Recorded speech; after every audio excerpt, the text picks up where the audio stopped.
This video is going to look at half steps and whole steps and accidentals and enharmonics. By the end you should be able to define all of these terms. A half step is the smallest interval used in Western music. Other cultures use intervals which are smaller than this, but for us this is as small as we get. If you look at a keyboard, a half step is from any single key to the next key. So one key to the next is a half step. This key to the next is a half step. Half step. It makes no difference whether you are going from a white key to a black key to a white key, or a white key to a white key. They're all half steps, and you notice that they have a similar sound. Some are higher, some are lower, but they're all half steps.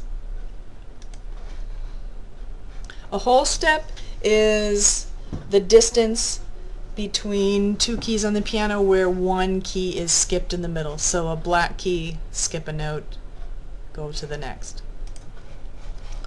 So key, skip this one here. That's a whole step. Sounds different than a half step. Half step, whole step. And again, whether you have a white key or a black key has no impact on whether you have a whole step or a half step. So if we start here, skip, whole step, whole step, different than half step, whole step. When we name the keys on the keyboard, the white keys all get named using the first 7 letters of the alphabet, so from A to G, and then you return. Notice that the A, which is between the second and third black keys in the 3 grouping, when you return to A, it's geographically in the same spot. So if you look at the locations, here is a C, here's a C, here's a D, that looks the same regardless of what octave on the keyboard you're at. In order to name the black keys, we need the help of accidentals, which are symbols which raise and lower any note by a half a step. Let's look first at sharps. A sharp raises any note by 1 half step. So C, up a half step, this key is C sharp. D, up a half step, D sharp. F, F sharp, etc.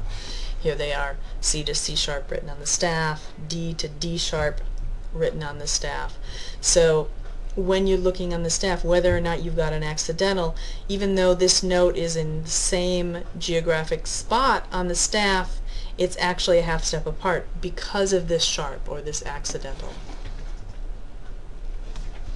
A flat lowers the note by a half step.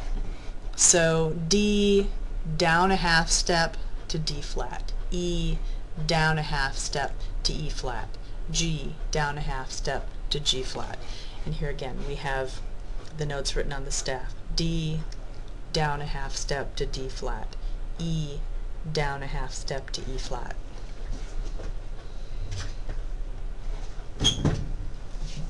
Enharmonics is a term which refers to the fact that when we are using sharps and flats, naming these black keys, each black key can be called by more than one name.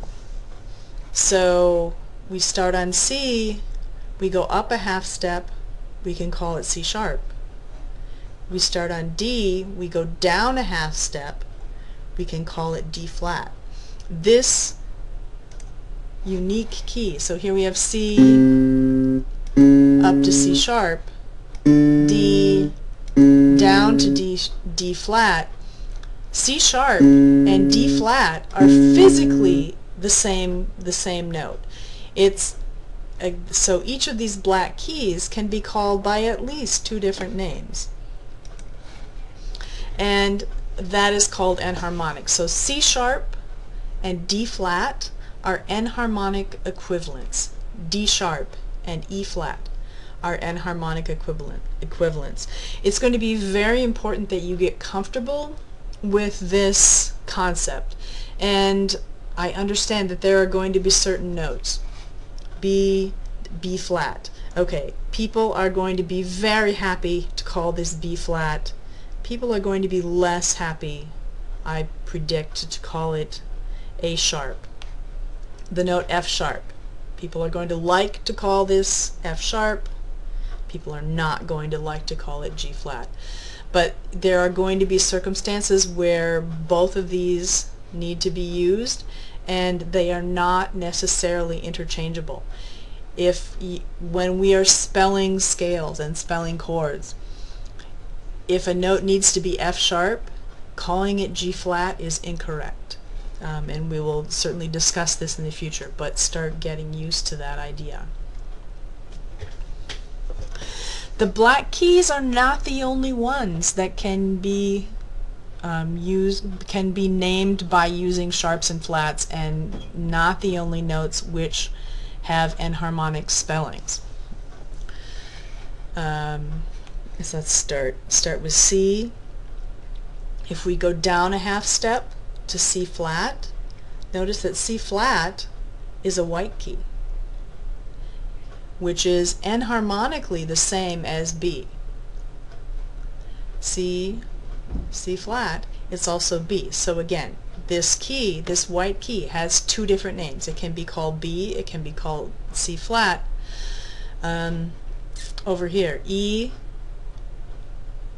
sharp, enharmonically the same as F. F to F flat is enharmonically the same as E.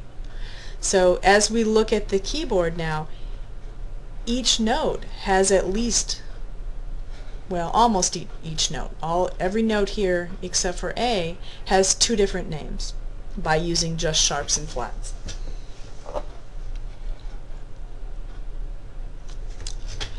There are actually more accidentals than just sharps and flats. Sharps and flats are certainly the ones that are most commonly used, but there are double flats, and a double flat lowers the pitch by 2 half steps, or in other words, a whole step. There are double sharps. A double sharp raises the pitch by 2 half steps. And a natural is the symbol which is used to tell you it is just regular. C natural is the same as just calling it C.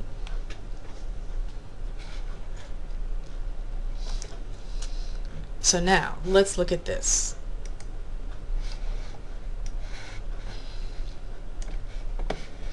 This note is G double sharp. So here we are with G.